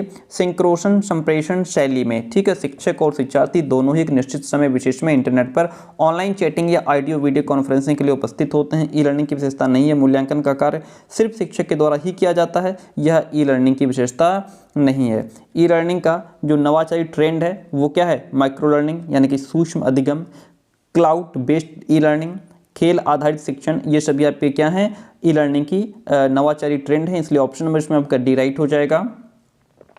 ई लर्निंग के नवाचारी ट्रेंड में नहीं शामिल है परंपरागत आधारित अधिगम। स्मार्ट बोर्ड या इलेक्ट्रॉनिक बोर्ड उदाहरण हैं ई लर्निंग के नवाचारी ट्रेंड के। कौन सा ई अधिगम का उदाहरण है? शिक्षक छात्रों की प्रगति का आकलन करने के लिए ऑनलाइन परीक्षण देते हैं। यह जो है ई अधिगम का उदाहरण है। चलिए आगे बढ़ते हैं और हमारा यहाँ से नेक्स्ट चैप्टर नंबर 6 से शुरू होता है। चैप्टर नंबर 6 कहता है शिक्षण आशय, उसकी विशेषताएं क्या हैं? देखिए समझते हैं इसे क्वेश्चन को। समस्त शिक्षण का अर्थ है सीखने में वृद्धि करना। यह कथन जो है वो जेम्स M थाइन का है। शिक्षण पुनर्बलन की कॉन्टिजेंसीज का क्रम है, ऐसा स्किनर कहते हैं। एंड क्वेश्चन नंबर 3 शिक्षण की जो विशेषताएं वो क्या होती हैं? छात्रों को सामाजिक मूल्यों का अवबोध कराना, औपचारिक अनौपचारिक दोनों ही हो सकता है शिक्षण आपका। सततगामी प्रक्रिया होती है, तो इसलिए ऑप्शन नंबर डी, क्योंकि सभी ये शिक्षण की विशेषताएं हैं। शिक्षक का उद्देश्य स्मिथ ने निर्देशित, शिक्षण का उद्देश्य निर्देशित किया है स्मिथ ने। शिक्षण के जो अंग हैं वो सीखने वाला एंड सिखाने वाला, ये दोनों यानी कि टीचर और स्टूडेंट ये जो हैं शिक्षण के अंग हैं। एक उत्तम शिक्षण की प्रमुख विशेषता ये होती है छात्र क्रियाशील रहते हैं, छात्र शिक्षक के संबंध मधुर होते हैं एंड व्यक्ति स्वयं सीखने के लिए प्रेरित होता है। ये एक उत्तम शिक्षण की प्रमुख विशेषता है। शिक्षण एक कला और विज्ञान दोनों है। शिक्षक के शिक्षण में उसकी सफलता का परिचायक शिक्षण विधि है, शिक्षण शास्त्र, शिक्षण सत्र है। पाठ्यवस्तु का विश्लेषण किस तरीके से टीचर करता है, यही उसकी शिक्षण की सफलता है। शिक्षण का मुख्य अर्थ क्या है? शिक्षण का मुख्य अर्थ होता है प्रेरित करना, सूचना देना, मार्गदर्शक का जो है भूमिका निभाना और क्रियाशील होना। शिक्षण की प्रक्रियाओं को किन अवस्थाओं में विभक्त किया गया? तो शिक्षण की प्रक्रियाओं को पूर्ण क्रियावस्था, अंतः प्रक्रियावस्था और उत्तर क्रियावस्था के रूप में इसको विभक्त किया गया है। आगे बढ़ते हैं। नेक्स्ट क्वेश्चन कहता है शिक्षण के उद्देश्य हैं छात्रों का मार्गदर्शन करना, छात्रों को सीखने के लिए प्रेरित करना, छात्रों में आत्मविश्वास उत्पन्न करना, ये शिक्षण के उद्देश्य हैं। शिक्षण अधिगम को उत्प्रेरित करने वाली एक पद्धति है, यह कथन B.O. स्मिथ का है। शिक्षा एक द्विध्रुवीय प्रक्रिया है, यह कथन जॉन एडम्स का है। शिक्षण प्रक्रिया का परिणाम है, शिक्षण प्रक्रिया का परिणाम क्या है? अधिगम। इससे जो टीचिंग है, ये जो टीचिंग प्रोसेस चलता है, इसका रिजल्ट क्या निकलता है? बच्चा लर्निंग करता है। शिक्षण की प्रक्रियाओं के अनुभव एवं क्रियाओं से अधिगम होता है। किसका कथन है? शिक्षण सीखने के लिए प्रेरणा, पथ प्रदर्शन तथा प्रोत्साहन है, ये स्टेटमेंट रायबर्न का है। किस विद्वान का कथन है? शिक्षण शिक्षक तथा बालक के विषय में स्थापित किया जाने वाला एक संबंध है, ऐसा रायबर्न कहते हैं। शिक्षण सूत्रों का प्रतिपादन किसने किया था? शिक्षण सूत्रों का प्रतिपादन स्पेंसर ने किया है। किसका कथन है? सीखना विकास है, ऐसा वुडवर्थ कहते हैं कि जो सीखना है वह विकास है। सीखना उत्तरोत्तर सामंजस्य की प्रक्रिया है, यह कथन स्किनर का है। बोध में प्रत्यक्ष की समझ शामिल होती है, बोध स्तर प्रतिमान किसने दिया है? मॉरिसन ने दिया है। जब ज्ञान को व्यावहारिक प्रयोग के संदर्भ में शिक्षण किया जाता है तो उसको चिंतन स्तर का शिक्षण कहते हैं। इसका प्रतिमान किस विद्वान ने दिया है? हंट ने। किसका कथन है? नीतियां शिक्षण की व्यापक विधियां हैं, ऐसा डेविस कहते हैं। विधि से तात्पर्य होता है पाठ्यवस्तु के प्रस्तुतिकरण का तरीका, कि आप किसी चैप्टर को बच्चों के सामने कैसे प्रेजेंट करते हैं। व्याख्या, प्रदर्शन, निर्देशन, अभिक्रमित अधिगम आदि किस प्रकार की शिक्षण विधियां हैं? ये प्रभुत्ववादी शिक्षण विधियां हैं। प्रश्नोत्तर, सामूहिक वाद विवाद, अन्वेषण, ऐतिहासिक खोज, दत्तकार, योजना आदि किस प्रकार की विधियां हैं? ये सभी आपकी प्रजातांत्रिक विधियां होती हैं। शिक्षण के चर में शिक्षक, छात्र और पाठ्यक्रम, ये तीनों ही शिक्षण के चर के अंतर्गत आते हैं। शिक्षण चरों के 3 कार्य हैं, निदान, उपचार और मूल्यांकन। निदान का संबंध शिक्षक से होता है, उपचार का अर्थ होता है छात्र की कठिनाइयों को दूर करना। सीखना आदतों, ज्ञान और अभिवृत्तियों का अर्जन है, यह कथन वुडवर्थ का है। शिक्षण के स्तर आपके ज्ञान स्तर, बोध स्तर, चिंतन स्तर, ये तीनों ही शिक्षण के स्तर हैं। स्मृति स्तर का संबंध केवल सूचनाओं को धारण करने से होता है, यह सबसे निम्न स्तरीय शिक्षण है। इसके प्रणेता हर्बर्ट हैं। कौन है इसके प्रणेता? हर्बर्ट हैं। किसका कथन है? शिक्षण प्रतिमान शिक्षण के बारे में सोचने तथा विचारने की रीति है, ऐसा हाइमन कहते हैं। किसका कथन है? शिक्षण पुनर्बलन की आकस्मिकता का क्रम है, स्किनर का स्टेटमेंट है। शिक्षण अनुदेशन तथा व्यवहार के आधार पर शैक्षिक तकनीकी की शाखाओं में सम्मिलित हैं। तो ये आपका इसमें जो है कि शिक्षण तकनीकी, अनुदेशन तकनीकी और व्यवहार तकनीकी, ये सभी इसमें आपका शामिल होता है। शिक्षण प्रतिमान की प्रक्रिया जो है वह वैज्ञानिक होती है। और शिक्षा का अधिकार जो है वो कब लागू हुआ? तो शिक्षा का अधिकार अधिनियम आपका कब लागू हुआ था? देखिए, शिक्षा का यहाँ पे जो ऑप्शन दिया है आपका 4 अगस्त 2009, यह गलत टिक है यहाँ पे, क्योंकि इसके आंसर में ये दिया होगा। अभी देख लेते हैं, 38 नंबर का आंसर डी दिया है, जो कि गलत है। जो आपका जिसकी बात हो रही है शिक्षा का अधिकार अधिनियम 2009, तो यह आपका 1 अप्रैल 2010 से लागू हुआ था। ध्यान रखिएगा, शिक्षा का अधिकार अधिनियम 2009 जो है यह 1 अप्रैल 2010 से लागू हुआ था। 1 अप्रैल 2010 से लागू हुआ था। ये ऑप्शन इसमें गलत दिया है और ये लोग खुद इसमें आंसर गलत दे देते हैं। चलिए आगे बढ़ते हैं। नेक्स्ट क्वेश्चन कहता है खेल विधि के प्रवर्तक कौन हैं? देखिए यहाँ पे आपके 2 ऑप्शन दिए, खेल विधि के प्रवर्तक कौन हैं? कुक और फ्रोबेल। कई जगह आपको फ्रोबेल भी आंसर मिलेगा, कई जगह कुक भी मिलेगा। वैसे जैसे क्यों मिलेगा, दोनों आंसर इसके राइट क्यों होते हैं? क्योंकि खेल विधि को पहले एच कॉल्डवेल कुक, ये जो कुक हैं इनका नाम है एच कॉल्डवेल कुक, तो पहले जो है एच कॉल्डवेल कुक ने इसको प्रस्तुत किया और बाद में इसे पूरे वर्ल्ड में फ्रेडरिक फ्रोबेल द्वारा लोकप्रिय बनाया गया।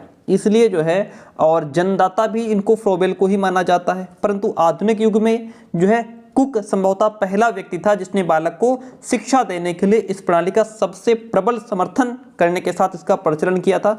तो इसलिए फ्रोबेल जो है, सॉरी, जो कुक है वो आंसर आपका ज़्यादा राइट है यहाँ पे।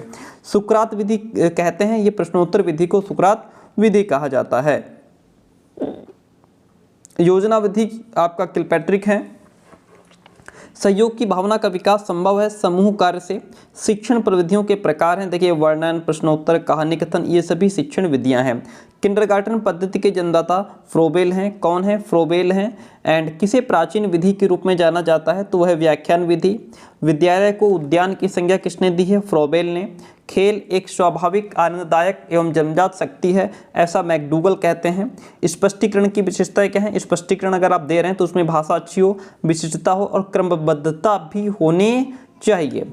क्वेश्चन नंबर 11, छात्रों को अपने भावों एवं विचारों को व्यवस्थित ढंग से अभिव्यक्त करना किस प्रविधि में आता है? यह आपका प्रश्नोत्तर प्रविधि में आता है। व्याख्यान देना भी कभी कभी शिक्षण की प्रणाली कहा जाता है, यह कथन रेन का है। व्याख्यान विधि में छात्र श्रोता बने होते हैं, तो व्याख्यान विधि में जो छात्र होते हैं वो निष्क्रिय श्रोता बने होते हैं। कहानी कहने में क्रमबद्ध घटनाओं के वर्णन पर ध्यान दिया जाता है, यह किस प्रकार की शिक्षण प्रविधि है? यह आपकी वर्णन प्रविधि है। कहानी कथन प्रविधि का प्रमुख गुण क्या हो जाएगा? मनोरंजन, मनोवैज्ञानिकता और सरलता। दो या दो से अधिक शिक्षक इस परिस्थिति में अतिरिक्त ज्ञान एवं कौशल छात्रों को प्रदान करने की योजना बनाते हैं। वे एक ही समय में विभिन्न छात्रों पर शिक्षण की सामूहिक विधियों का प्रयोग करते हैं। यह परिभाषा कार्लो आल्सन ने दी है। किसने? कार्लो आल्सन ने यह परिभाषा दी है। स्टेटमेंट है कि शिक्षण विधि शिक्षक के द्वारा संचालित वह क्रियाएं हैं जिनसे विद्यार्थियों को ज्ञान की प्राप्ति होती है। वेस्ले कहते हैं शिक्षण नीतियों को मुख्यतः जो है कि कितने भागों में विभक्त किया जा सकता है? शिक्षण नीतियों को अधिनायकवादी शिक्षण व्यूह रचनाएं या विषय केंद्रित, जनतांत्रिक शिक्षण व्यूह रचनाएं या छात्र केंद्रित में, इन दो भागों में विभक्त किया जा सकता है। कार्यक्रमबद्ध अधिगम्य किसे अनुकूली प्रोग्रामिंग का वास्तविक का प्रस्तावक कहा जाता है? अनुकूली प्रोग्रामिंग का प्रस्तावक किसे कहा जाता है? नॉर्मन ए क्राउडर को। व्याख्यान विधि किस कक्षाओं की विधि है? व्याख्यान विधि उच्च कक्षाओं की विधि है। जो उच्च कक्षाएं होती हैं ग्रेजुएशन लेवल की, तो इनमें व्याख्यान विधि होती है। आपकी बीएड व्याख्यान विधि चलती है। व्याख्यान का शाब्दिक अर्थ होता है भाषण देना, लेक्चर। व्याख्यान विधि के प्रमुख पद क्या होते हैं? पाठ की तैयारी और प्रस्तुतिकरण, ये दोनों ही व्याख्यान विधि के प्रमुख पद होते हैं। क्वेश्चन इज व्याख्यान विधि की निम्नलिखित विशेषताएं क्या हैं? व्याख्यान विधि, यह शिक्षक के लिए सरल, संक्षिप्त और आकर्षक है। कम समय में अधिक सूचनाएं दी जा सकती हैं। अधिक संख्या में छात्र सुनकर के व्याख्यान को नोट कर सकते हैं। ये सभी व्याख्यान विधि की विशेषताएं हैं। व्याख्यान विधि के दोष क्या हैं? छात्र निष्क्रिय बैठे रहते हैं, है ना। टीचर एक्टिव होता है और जो छात्र होते हैं वो पैसिव होते हैं। कुछ बातों की सूचनाएं प्राप्त कर लेना ही अध्ययन नहीं होता। व्याख्यान विधि से प्राप्त ज्ञान अस्थायी भी होता है ना। तो इसलिए option number D is the right one. व्याख्यान विधि का प्रयोग किन परिस्थितियों में करना चाहिए? व्याख्यान विधि ज्ञानात्मक पक्ष के उच्च स्तर के उद्देश्यों को प्राप्त करने के लिए और ज्ञानात्मक पक्ष के निम्न स्तर के उद्देश्यों को प्राप्त करने के लिए, भावात्मक उद्देश्यों को प्राप्त करने के लिए व्याख्यान विधि जो है वह इन परिस्थितियों में प्रयोग में लानी चाहिए। निम्नलिखित में अनुवर्ग की क्या सीमाएं हैं? देखिए, शिक्षक कभी कभी कुछ विशेष छात्रों पर ही अपना ध्यान केंद्रित कर लेते हैं। कुछ छात्र दूसरे छात्रों को बोलने के कम अवसर देते हैं। एक शिक्षक केवल अपने विषय से संबंधित समस्याओं का समाधान कर सकता है। यह अनुवर्ग की सीमा है। ऑप्शन डी इसमें भी आपका राइट हो जाएगा। व्याख्यान विधि का प्रयोग एक शिक्षक को निम्नलिखित कार्यों के लिए करना चाहिए। इस विधि के माध्यम से शिक्षक कम समय में अधिक विषय वस्तु को छात्रों के समक्ष प्रस्तुत कर सकता है। शिक्षक इस विधि का प्रयोग विषय वस्तु की गूढ़ता, सिद्धांतों, विषय से संबंधित तकनीकी शब्दों संबंधी आदि को स्पष्ट करने के लिए भी कर सकता है। दोनों ही बातें यहाँ पे आपकी राइट हो जाती हैं। नेक्स्ट वन क्वेश्चन, निम्नलिखित में से क्या व्याख्यान विधि में सुधार के लिए सुझाव हैं? देखिए, शिक्षक को पाठ्य पुस्तकों के अतिरिक्त अन्य संदर्भ ग्रंथों, नवीनतम सूचना स्रोतों की सहायता लेनी चाहिए। आवश्यकता के अनुसार सैंपट का प्रयोग करना चाहिए। विषय वस्तु के उचित संगठन और प्रस्तुतिकरण पर भी ध्यान देना चाहिए। ऑप्शन डी यहाँ पे आपका राइट हो जाएगा। ठीक है, आगे बढ़ते हैं नेक्स्ट क्वेश्चन की तरफ। क्वेश्चन कहता है व्याख्यान विधि किस विचारधारा की देन है? तो ये जो आपकी व्याख्यान विधि है ये आदर्शवादी विचारधारा की देन है। आदर्शवादी विचारधारा की देन है। व्याख्यान विधि पूर्ण रूप से किस पर केंद्रित विधि है या इस विधि का केंद्र बिंदु जो है वो पूर्ण रूप से अध्यापक केंद्रित विधि होती है हमारी व्याख्यान विधि। एक कुशल व्याख्यानकर्ता सदैव जो है सजग रहता है, श्रोताओं के रुख की ओर सजग रहता है। एक कुशल व्याख्यानकर्ता हमेशा जो सामने लिसनर्स हैं, जो स्टूडेंट हैं, वो इंटरेस्ट ले रहे हैं नहीं ले रहे हैं, वो अपना रुख उनकी तरफ ही रखता है, यानी कि पूरा ध्यान उन पर रखता है कि वो मेरी बात समझ रहे हैं नहीं समझ रहे हैं। विकसित देशों में दूरदर्शन का शैक्षिक प्रयोग हो रहा है 1950 से। दूरदर्शन सेवा का उद्घाटन कहाँ किया गया? दिल्ली में। सूचना एवं संप्रेषण तकनीक के उपयोग, इसमें छात्रों का सर्वांगीण विकास होता है, अनिवार्य शिक्षा होती है, सामाजिक आर्थिक राजनीतिक समायोजन होता है। ये इन सभी में सूचना और संप्रेषण तकनीक का प्रयोग किया जाता है। ऑप्शन नंबर इसमें डी आपका राइट हो जाएगा। वीडियो कॉन्फ्रेंसिंग के लाभ क्या है? वीडियो कॉन्फ्रेंसिंग तुरंत फीडबैक मिल जाता है, दूसरी विधियों से अपेक्षाकृत सस्ती होती है, अनुदेशन सामग्री के स्तर में भी सुधार होता है, इसलिए option D is the right one. Insert की स्थापना कब की गई? इनसर्ट की स्थापना 1982 में की गई। ट्रांसपेरेंसी का उपयोग कहाँ होता है? ओवरहेड प्रोजेक्टर में। साइट का एक लक्ष्य क्या था? शिक्षा के स्तर का उन्नयन करना। प्रक्षेपण पटल की आवश्यकता जो है वो प्रोजेक्टर में होती है। कक्षा शिक्षण में दूरदर्शन का उपयोग क्या है? मुख्य शिक्षण प्रणाली के रूप में, शिक्षण सहायक सामग्री के रूप में, पूर्ण कक्षा शिक्षण के रूप में। ये कक्षा शिक्षण में दूरदर्शन के उपयोग हैं। ऑप्शन डी यहाँ भी आपका राइट हो जाएगा। जनसंचार माध्यम की विशेषता यह है कि एक ही समय में अनगिनत व्यक्तियों के साथ संप्रेषण हो सकता है। कौन सा साधन जनसंचार की श्रेणी में नहीं रखा जा सकता? वो आपका अभ्यास पुस्तिका है। व्यक्ति से व्यक्ति तक की टेलीफोन वार्ता को 2 से अधिक व्यक्तियों तक बढ़ाना ऑडियो कॉन्फ्रेंसिंग कहलाता है। क्या कहलाता है? ऑडियो कॉन्फ्रेंसिंग कहलाता है। दूरदर्शन के शैक्षिक उपयोग क्या हैं? देखिए, छात्रों को प्रेरित करना, साक्षरता कार्यक्रमों के लिए काम करना, छात्रों के सृजनात्मक सहयोग के रूप में काम करना, ये सभी दूरदर्शन के शैक्षिक लाभ हैं। शैक्षिक माध्यम का चयन करते हुए सबसे अधिक आवश्यक है प्राप्त उद्देश्यों को ध्यान में रखना। दूरदर्शन एवं ऑडियो सिस्टम के माध्यम से आमने सामने संप्रेषण है वीडियो कॉन्फ्रेंसिंग। क्या हो जाएगा? वीडियो कॉन्फ्रेंसिंग हो जाएगा। इसके बाद चैप्टर नंबर 9 हमारा कहता है शिक्षण और अधिगम तकनीकी की बात करेंगे। ठीक है, पहला क्वेश्चन आपके सामने है, अधिगम आदतों, ज्ञान और अभिवृत्तियों का अर्जन है, ऐसा क्रो एंड क्रो कहते हैं। अनुभव के फलस्वरूप व्यवहार में परिवर्तन अधिगम को व्यक्त करता है, ऐसा क्रोनबैक कहते हैं। व्यवहार के कारण व्यवहार में परिवर्तन ही अधिगम है, यह परिभाषा गिलफोर्ड के द्वारा दी गई है। अधिगम प्रक्रिया की विशेषताएं क्या हैं? अधिगम एक विकास है, अधिगम परिवर्तन है, अधिगम सार्वभौमिक है, ये अधिगम प्रक्रिया की विशेषताएं हैं, इसलिए ऑप्शन नंबर यहाँ पे आपका डी राइट हो जाएगा।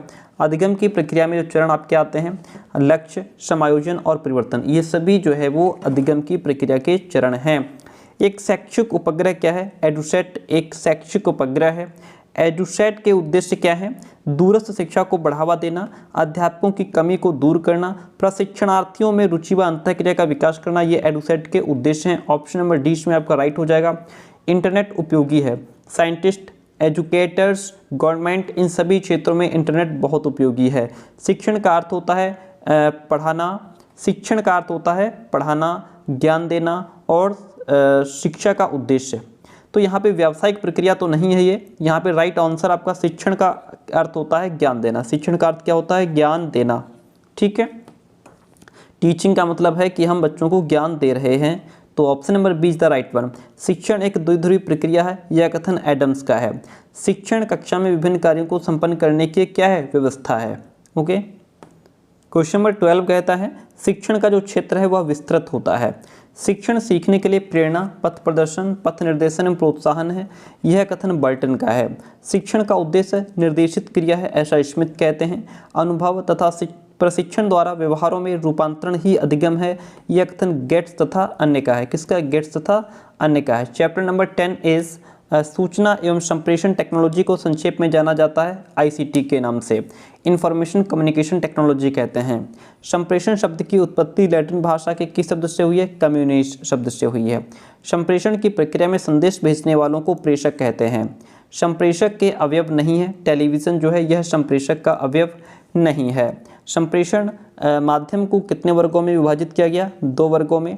माइक्रोग्राफी का आविष्कार जो है 1940 में हुआ।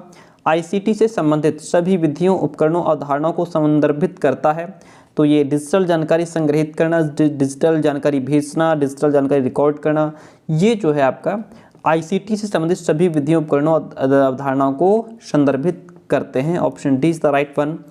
ICT का पूरा नाम इंफॉर्मेशन एंड कम्युनिकेशन टेक्नोलॉजी है। प्रोफेसर ग्राफिन ने फोटोस्टेट का आविष्कार सन 1900 में किया। शिक्षा के क्षेत्र में आईसीटी की उपयोगिता क्या है? भंडारण, प्रबंधन, विशिष्ट बालकों की शिक्षा। सूचना एवं संप्रेषण तकनीक का शिक्षा में लाभ क्या है? छात्रों का व्यक्तिगत विकास करना, शिक्षण प्रशिक्षण में सहायक होना और शैक्षिक प्रशासन में भी सहायक होना। इसलिए ऑप्शन नंबर यहाँ पे डी आपका राइट हो जाएगा। आईसीटी में निम्नलिखित में से कौन से घटक शामिल हैं? आईसीटी में आपका सूचना एवं संचार अवसंरचना, सूचना प्रौद्योगिकी, संचार प्रौद्योगिकी, ये तीनों ही घटक इसमें शामिल हैं।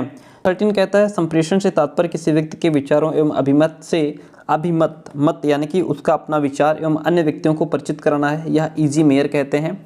एंड संप्रेषण जो है वह एक द्विमार्गी प्रक्रिया भी हो सकती है, सतत प्रक्रिया तो है ही, औपचारिक अनौपचारिक भी हो सकता है संप्रेषण।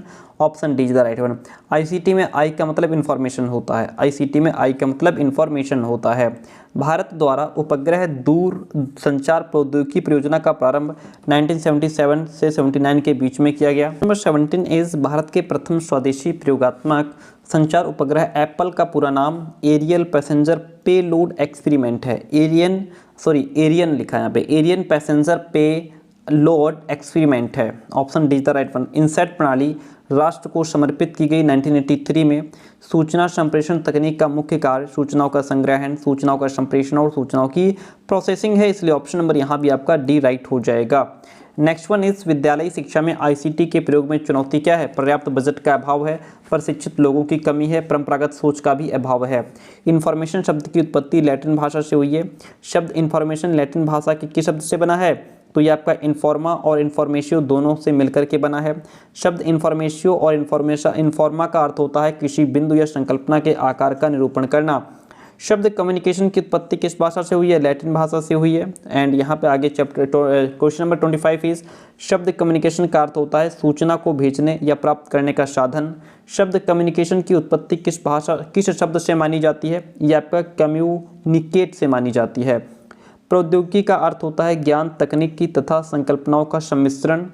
एंड क्वेश्चन नंबर 28 इज किसने कहा कि सूचना एवं संप्रेषण तकनीक का आशय संचार साधनों की व्यवस्था के कुशलतम संचालन से है, जो सूचनाओं को एक स्थान से दूसरे स्थान तक प्रेषित करने में सहायता करती है, ऐसा प्रोफेसर एस के दुबे कहते हैं।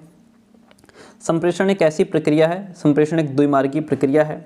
संचार शब्द संस्कृत के किस धातु से निःसृत होता है? संचार शब्द जो है वो संस्कृत के चर धातु से बनता है। आईसीटी का पूरा नाम इंफॉर्मेशन कम्युनिकेशन टेक्नोलॉजी है। एंड नेक्स्ट क्वेश्चन 32 इज सूचना एवं संचार प्रौद्योगिकी का उपयोग जो है वह बैंकिंग, शिक्षा, चिकित्सा, स्वास्थ्य इन सभी में होता है। सूचना एवं संचार प्रौद्योगिकी के क्षेत्र से संबंधित नहीं है, वो आपका अभिरुचियाँ। एंड क्वेश्चन नंबर 34 इज सूचना एवं संचार प्रौद्योगिकी के क्षेत्र से संबंधित है वो कौन है? शैक्षिक नीति निर्धारण, परीक्षा मूल्यांकन, शैक्षिक प्रशासन, ये सभी आपकी सूचना एवं संचार प्रौद्योगिकी के क्षेत्र से संबंधित हैं। सूचना एवं संचार प्रौद्योगिकी से लाभ क्या होता है? साक्षरता एवं शिक्षा के क्षेत्र में लाभ होता है। ग्रामीण एवं सुदूर पिछड़े क्षेत्रों को राष्ट्रीय नेटवर्क से जोड़ने में सहायक होता है। सूचना एवं संचार प्रौद्योगिकी द्वारा अनेक प्राकृतिक आपदाओं से निपटने में भी हेल्पफुल होता है। ये सभी सूचना एवं संचार प्रौद्योगिकी के लाभ होते हैं। ठीक है। ऑल्फिन टॉफलर ने संचार के ऐतिहासिक प्रगति क्रम को कितने चरणों में वर्गीकृत किया है? तो उन्होंने 3 चरणों में वर्गीकृत किया है। ऑल्फिन टॉफलर ने संचार के ऐतिहासिक प्रगति क्रम के प्रथम चरण में सम्मिलित किया है लिखित संचार को। ऑल्फिन टॉफलर के संचार के ऐतिहासिक प्रगति क्रम किस चरण को विश्वग्राम की संज्ञा दी गई? तो तृतीय चरण को विश्वग्राम की संज्ञा दी गई। संचार माध्यम का अपनी कार्य सिद्धि के लिए उपयोग करने वाले प्रयोक्ता को क्या कहते हैं? सक्रिय श्रोता कहते हैं। क्या कहते हैं? सक्रिय श्रोता कहते हैं। संप्रेषण में मिथकों में शक्ति होती है परंतु वे उन्हें यथा तथ्य नहीं होते।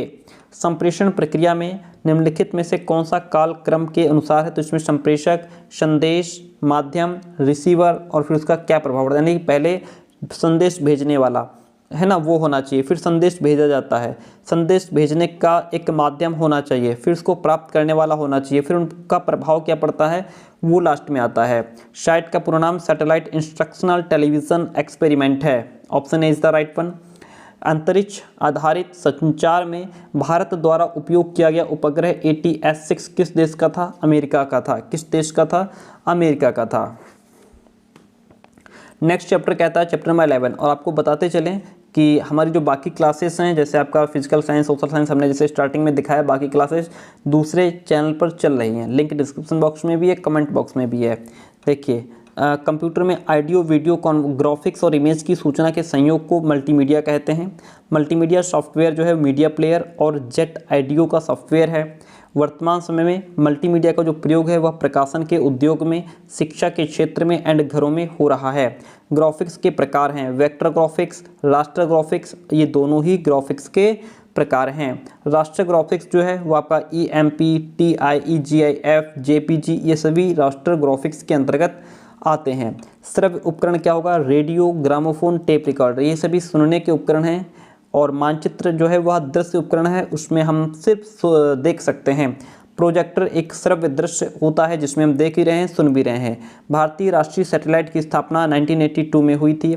श्रव्य दृश्य साधन सीखने वाले व्यक्तियों को घटनाओं, वस्तुओं, कारण तथा प्रभाव के संबंध में विविध अनुभवों से लाभ उठाने का अवसर देते हैं। यह कथन क्रो एंड क्रो का है।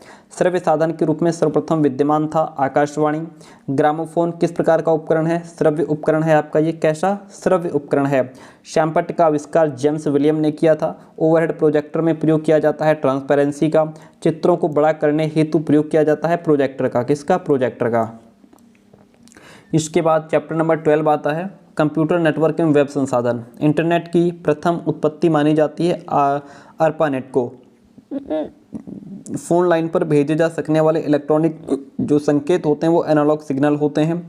इंटरनेट पर कौन सी उपलब्ध सेवा नहीं है? एडवांस मेल एंड www का तात्पर्य क्या होता है? www का जो वर्ल्ड वाइड वेब होता है, विश्वव्यापी सूचना तंत्र का जाल जिसको कहते हैं। भारत में इंटरनेट सर्विस जो प्रोवाइडर है विदेश संचार निगम लिमिटेड है। और जो है कि भारत में इंटरनेट सुविधा का प्रारंभ 15 अगस्त 1995 से हुआ। इंटरनेट के माध्यम से प्राप्त सुविधाएं हमारी ईमेल, ई-कॉमर्स, फैक्स, ये सभी इंटरनेट के माध्यम से ही सुविधाएं प्राप्त हो पा रही हैं। एक ही वेबसाइट पर कई वेब पेज को देखना ब्राउजिंग कहलाता है। कंप्यूटर डाटा की सबसे छोटी इकाई को बिट कहते हैं। क्या कहते हैं? सबसे छोटी इकाई को बिट कहते हैं। ई-कॉमर्स के माध्यम से सेवाएं देने वाली भारतीय कंपनियां कौन हैं? ICI एंड राष्ट्रीय स्टॉक एक्सचेंज, ये जो है ई-कॉमर्स के माध्यम से सेवाएं देने वाली भारतीय कंपनियां हैं। GPRS नामक कई तकनीक का प्रयोग हुआ। नई तकनीक का जो प्रयोग हुआ वह आपकी 2000 में हुआ। रिमोट लॉग इन कहा जाता है यूजनेट को। नंबर 13 इस कंप्यूटर नेटवर्क के प्रकार हैं LAN, local area network, MAN, metropolitan area network, वैन, वाइड एरिया नेटवर्क, ये सभी नेटवर्क के प्रकार हैं। सर्च इंजन आपका जो है याहू, www.yahoo.com, खोज.com, google.com, ये सभी आपके सर्च इंजन हैं। शिक्षा में इंटरनेट का एक लाभ है। देखिए, छात्र एवं छात्र अध्यापक के बीच की दूरी कम करना, यह शिक्षा में जो है इंटरनेट का एक लाभ है। वेब पर इंफॉर्मेशन लोकेट करने के लिए यूजरों की सहायता करने वाले विशेषीकृत कार्यक्रमों को क्या कहते हैं? सर्च इंजन कहते हैं। URL में कॉम का अर्थ होता है कॉमर्शियल। URL में कॉम का अर्थ क्या होता है? कॉमर्शियल। वेब ब्राउज़र नहीं है तो याहू। कौन सर्च इंजन नहीं है? गूगल क्रोम जो है वो सर्च इंजन नहीं है। कौन सुमेलित नहीं है? तो इसमें आपका जो है IRC यानी कि इसका इंटरनेशनल रिले चार्ट यह जो है वो सुमेलित नहीं है। लैन का पूरा नाम लोकल एरिया नेटवर्क होता है। लोकल एरिया नेटवर्क्स में किसका प्रयोग नहीं होता? इंटरफेस कार्ड का। किसका संदर्भ छोटी एकल साइट नेटवर्क से है? एकल साइट नेटवर्क से है तो वो लैन से है। कौन सा तरीका एक बहुत ही सीमित भौगोलिक क्षेत्र, सामान्यतः एक ही बिल्डिंग में पर्सनल कंप्यूटरों को टिपिकली कनेक्ट करता है? वो आपका लैन है। लैन से जुड़े कंप्यूटरों की विशेषता होती है इंफॉर्मेशन पेरिफेरल इक्विपमेंट शेयर कर सकते हैं। स्थानीय क्षेत्र नेटवर्क का प्रयोग जो है वो मोटर वाहन दफ्तर में किया जाता है। मैन का पूरा नाम मेट्रोपॉलिटन एरिया नेटवर्क होता है, जैसा अभी आपको बताया गया। लैन नेटवर्क में किस टोपोलॉजी का प्रयोग किया जाता है? तो इसमें स्टार, बस, रिंग, इन सभी का यूज़ किया जाता है। लैन नेटवर्क को विकसित करने में DE का योगदान था। लैन नेटवर्क में कंप्यूटरों को एक दूसरे से जोड़ने के लिए कौन सा केबल का प्रयोग किया जाता है? कोएक्सियल केबल का। किसका? कोएक्सियल केबल का यूज़ किया जाता है। Question number 31 is cable TV प्रसारण किसका उदाहरण है? मैन का। ठीक है। किस नेटवर्क की सहायता से महानगर जितने विस्तृत क्षेत्र को नेटवर्क की सुविधा प्रदान की जाती है? मैन से। किस नेटवर्क का प्रसारण अत्यधिक विस्तृत होता है? वैन का। एंड सूचना राजपथ अर्थात इंटरनेट जो है वह वैन का उदाहरण है। और किस नेटवर्क में एक शहर से दूसरे शहर को जोड़ने की क्षमता होती है? वैन में। पूरे विश्व में डाटा का आदान प्रदान वाइड एरिया नेटवर्क के माध्यम से होता है। इंटरनेट का अर्थ होता है वैश्विक स्तर पर टेली कम्युनिकेशन कड़ियों का विशाल नेटवर्क होना। टीसीपी का पूरा रूप होता है ट्रांसमिशन कंट्रोल प्रोटोकॉल। आईपी का पूरा नाम होता है इंटरनेट प्रोटोकॉल। टीसीपी या आईपी पते को जाना जाता है वैयक्तिक पते के रूप में जाना जाता है। किसके रूप में? वैयक्तिक पते के रूप में।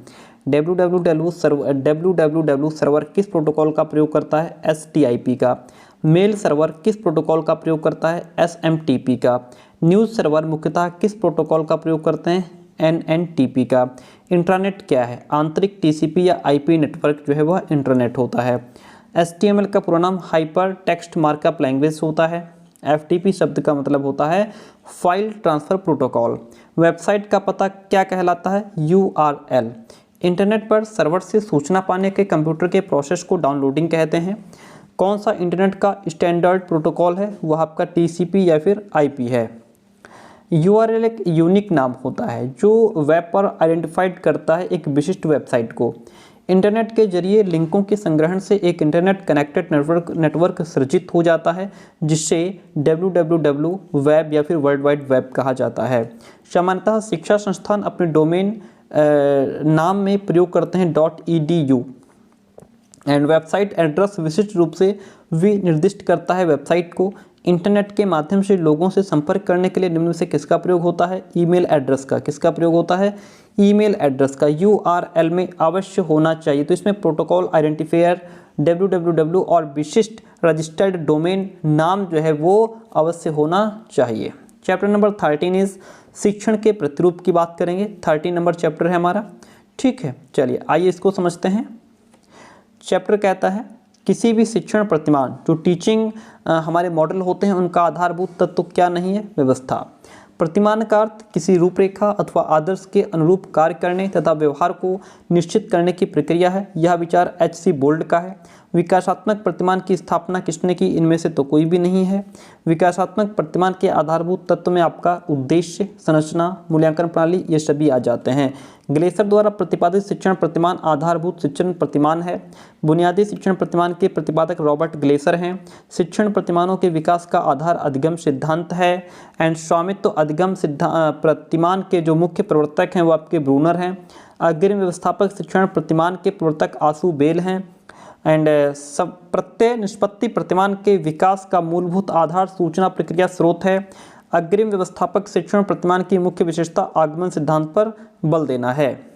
ग्लेसर का आधारभूत शिक्षण प्रतिमान का भाग नहीं है, वो आपका जागरूकता प्रतिमान। प्रत्यय निष्पत्ति प्रतिमान का आधारभूत तत्व कौन सा नहीं है? वह आपका उद्देश्य नहीं है। अग्रिम व्यवस्थापक शिक्षण प्रतिमान में संरचना के अंतर्गत जो क्रियाएं होती हैं वो आपकी विषय सामग्री का संगठन है, अधिगम सामग्री का प्रस्तुतिकरण है, संज्ञानात्मक संगठन को मजबूत बनाना है। Option D is the right one. आधुनिक शिक्षण प्रतिमान के अंतर्गत आपका अंतः प्रक्रिया स्रोत, सूचना प्रक्रिया स्रोत एंड व्यक्तिगत स्रोत आता है। And next one chapter is 14 number निष्पत्ति प्रत्यय प्रतिमान को समझते हैं। ठीक है, चलिए इसके बाद फ्लैंडर्स बचेंगे। फ्लैंडर्स को पढ़ने के बाद फिर हमारा नेक्स्ट चैप्टर रहेगा आभासी कक्षा। चलिए चैप्टर नंबर 15 है। 15 हाँ नहीं सॉरी 14 था। देखिए हाँ निष्पत्ति प्रत्यय प्रतिमान देखिए प्रत्यय किसी विशिष्ट क्षेत्र में उन घटनाओं की ओर संकेत करता है जिन्हें विशिष्टताओं के आधार पर समूहबद्ध किया जाता है। ये विशेषताएं एक समूह के सदस्यों को दूसरे से विभेदित करती हैं। यह कथन आशुबेल और रॉबिन्सन का है। सामूहिक अन्वेषण प्रतिमान की रचना जॉन डेवी और किलपैट्रिक ने की है। सामूहिक अन्वेषण प्रतिमान के तत्व नहीं है, वह आपका प्रतिक्रिया सिद्धांत है। एंड निष्पत्ति प्रत्यय प्रतिमान में शिक्षण तथा अधिगम का मुख्य आधार शिक्षक होता है। निष्पत्ति प्रत्यय प्रतिमान के अंतर्गत मूल्यांकन प्रणाली में जो मूल्यांकन किया जाता है वह निबंधात्मक और वस्तुनिष्ठ दोनों ही तरीके से किया जाता है। समूह अन्वेषण अनुदेशनात्मक प्रतिमान में जो प्रधानता है वो विद्यार्थी और समाजीकरण की होती है। समूह अन्वेषण अनुदेशात्मक प्रतिमान के अंतर्गत जो मुख्य लक्ष्य है वह सामाजिक क्षमताओं का विकास करना है। किसने कहा? प्रच्छा अर्थ का विश्वास है। और वह किसी एक विशेष के चेतना अवस्था के विभिन्न पहलुओं में एवं उसके मध्य एक नई संबद्धता के पाने की इच्छा से प्रेरित होता है, ऐसा सचमैन कहते हैं। अग्रिम संघटक प्रतिमान के प्रमुख उद्देश्य नहीं है, तो उसमें आपका विषय वस्तु का संगठन नहीं आता है। अग्रिम संघटक प्रतिमान के प्रवर्तक आशु बेल हैं। अग्रिम संगठन प्रतिमान किस सिद्धांत पर आधारित है? सूचना प्रक्रिया पर। कॉन्सेप्ट जो उपलब्धि प्रतिमान की संरचना में कौशलों का विकास सोपानों पर आधारित है, तो वह प्रदत्तों का संकलन, अभ्यास, प्रस्तुतिकरण, इन सभी सोपानों पर आधारित है। किस प्रतिमान का उपयोग नवीन प्रत्ययों के स्पष्टीकरण तथा व्याख्या करने में प्रभावशाली ढंग से किया जाता है? संप्रत्यय उपलब्धि प्रतिमान। किस प्रतिमान को सामाजिक अंतः प्रक्रिया, तो सामूहिक अन्वेषण प्रतिमान को सामाजिक अंतः प्रक्रिया तथा सामाजिक सीखने की प्रक्रिया के लिए प्रयोग करते हैं। Option number is the right one. Flanders का अंतः प्रक्रिया विश्लेषण, देखिए अंतः क्रिया विश्लेषण प्रणाली जो दी है वो नेडर फ्लैंडर ने दी है। कक्षीय अंतः क्रिया विश्लेषण को बांटा गया दो भागों में। फ्लैंडर्स अंतः क्रिया विश्लेषण प्रणाली की बुनियादी मान्यताएं क्या हैं? शाब्दिक कथनों द्वारा विचारों की अभिव्यक्ति, विद्यार्थियों और अध्यापक में संबंध, निरीक्षण तकनीक का प्रयोग, ये सभी फ्लैंडर्स अंतःक्रिया विश्लेषण प्रणाली की बुनियादी मान्यताएं हैं। ऑप्शन डी यहाँ भी आपका राइट हो जाता है।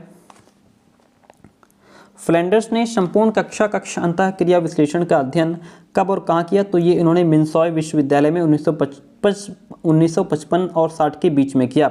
फ्लैंडर्स ने संपूर्ण कक्षा अंतःक्रिया को कितने वर्गों में बांटा? 10 वर्गों में। प्रत्यक्ष व्यवहार को फ्लैंडर के अनुसार वर्गीकृत किया गया। निर्देश देना, व्याख्यान या भाषण देना, आलोचना और अधिकार दिखाना, इन सभी वर्गों में इसको वर्गीकृत किया गया। फ्लैंडर्स की पद्धति जो है वह शिक्षक की कक्षा में शाब्दिक व्यवहार के अध्ययन एवं मूल्यांकन में सहायक है।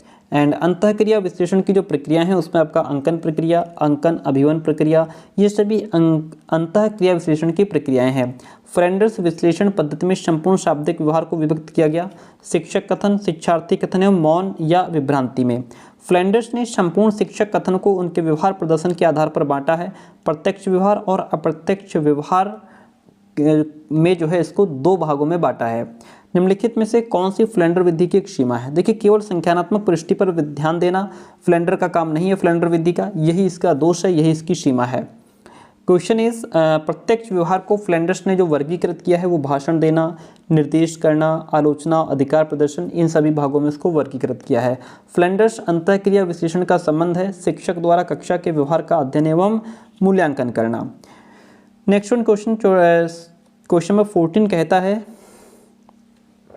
कक्षीय अंतःक्रिया विश्लेषण को एक ऐसे साधन के रूप में परिभाषित किया जा सकता है जो शिक्षण अधिगम सूत्र के दौरान शाब्दिक अंतःक्रिया के वर्गों को रिकॉर्ड करने के लिए किया जाता है। इस तकनीक के द्वारा कक्षा में अध्यापक के शाब्दिक व्यवहार के परिणामस्वरूप एवं गुणात्मक आयामों को प्रकट किया जाता है। यह विचार D.S.K. ठाकुर का है, D.S.K. ठाकुर का विचार है। एंड चैप्टर नंबर 16 है। 16 के बाद अभी 17 आभासी कक्ष भी बचेगा। ठीक है, चलिए 2 चैप्टर हैं अभी क्लियर करने को। अभिक्रमित अनुदेशन का अर्थ क्या है? अभिक्रमित अनुदेशन अनुभवों का वह नियोजित क्रम है जो उद्दीपक अनुक्रिया संबंध के रूप में सक्षमता की ओर ले जाता है, ऐसा बिल विलियम्स कहते हैं। अभिक्रमित अधिगम स्व शिक्षण विधियों के व्यापक संप्रत्यय को स्पष्ट करने के लिए प्रयुक्त एक विधा है, ऐसा D.L. कुक कहते हैं। एंड अभिक्रमित अनुदेशन के प्रकार जो हैं वो 2 हैं। अभिक्रमित अनुदेशन के जो सिद्धांत हैं, व्यवहार विश्लेषण का सिद्धांत, छोटे छोटे अंशों का सिद्धांत और सक्रिय सहभागिता का सिद्धांत। Option D is the right one. अभिक्रमित अनुदेशन के जो मूल तत्व हैं उद्दीपन तथा अनुक्रिया, पुनर्बलन, पृष्ठपोषण, ये अभिक्रमित अनुदेशन के मूल तत्व हैं। रेखीय अभिक्रमित अनुदेशन के प्रतिपादक B.F. स्किनर हैं। शाखीय अभिक्रमित अनुदेशन के प्रतिपादक नॉर्मन ए क्राउडर हैं। रेखीय अभिक्रमित अनुदेशन की जो विशेषताएं हैं मनोविज्ञान के सिद्धांत पर आधारित हैं। व्यक्तिगत भिन्नताओं के अनुरूप शिक्षण संभव है। विद्यार्थी क्रियाशील होकर किसमें सीखता है? ऑप्शन डी आपका राइट हो जाता है। वह प्रोग्रामिंग जिसमें प्रत्येक छात्र एक रेखीय क्रम में निश्चित पदों को पार करता हुआ जाता है वह आपका रेखीय प्रोग्रामिंग कहलाता है। पुनर्बलन आपका धनात्मक और ऋणात्मक होता है। नकारात्मक पुनर्बलन का उदाहरण क्या है? देखिए दंड देना, डांटना, निंदा करना, ये सभी नकारात्मक निगेटिव रिइंफोर्समेंट के अंतर्गत आते हैं। धनात्मक में जैसे प्रशंसा, शाबाशी, पुरस्कार देना, ये सभी पॉजिटिव रिइंफोर्समेंट के अंतर्गत आते हैं। अनुक्रिया के कार्य क्या हैं? नवीन ज्ञान देना, छात्र को अध्ययन में तत्पर रखना, सही समय पर पुनर्बलन प्रदान करना, ये अनुक्रिया के कार्य हैं। अभिक्रमित अनुदेशन का उद्देश्य क्या है? छात्रों को लघु इकाइयों द्वारा ज्ञान कराना, स्वाध्याय हेतु प्रेरित करना, स्वयं मूल्यांकन का अवसर प्रदान करना, ये सभी अभिक्रमित अनुदेशन के उद्देश्य हैं। Option D is the right one.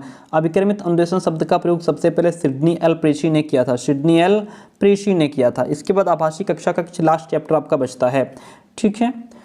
और उससे पहले हम आपको बता चुके हैं कि अगर अभी तक भी आपने पेड नोट्स नहीं लिए हैं तो अभी भी आपके पास समय है, आप फटाफट से नोट्स लेकर के एंड अपनी पढ़ाई को कंटिन्यू कर सकते हैं, बेहतर कर सकते हैं, ठीक है। 9628182649 ये वो नंबर है जहां आप व्हाट्सएप करके नोट्स की इन्फॉर्मेशन ले सकते हैं, ठीक है। एंड विशिष्ट आवासीय विश्वविद्यालय है, जैसे आपका कैनेडियन वर्चुअल यूनिवर्सिटी है, पंजाब यूनिवर्सिटी इंडियन है और साइरियन वर्चुअल यूनिवर्सिटी है। ये सभी यूनिवर्सिटीज़ विशिष्ट आवासीय विश्वविद्यालय के अंतर्गत आती हैं।